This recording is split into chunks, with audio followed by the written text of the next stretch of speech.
সুধী সম্মানিত দর্শক মণ্ডলী ও শ্রোতা বন্ধুগণ, আমার তরফের থেকে আপনাদেরকে লাল গোলাপের শুভেচ্ছা।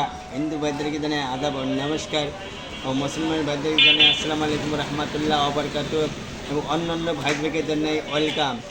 দেখেন, অতিরঞ্জিত গরমের তাপমাত্রা, মাঝখান দিয়ে আমাদের রেইমান চলে গেল, যে জরি তুফান চলে গেল, যে বিপদ চলে গেলো, আমাদের মাঝখান থেকে অনেক জায়গায় অঘটন ঘটে গেছে এবং প্রচণ্ড ক্ষয়ক্ষতি হয়েছে।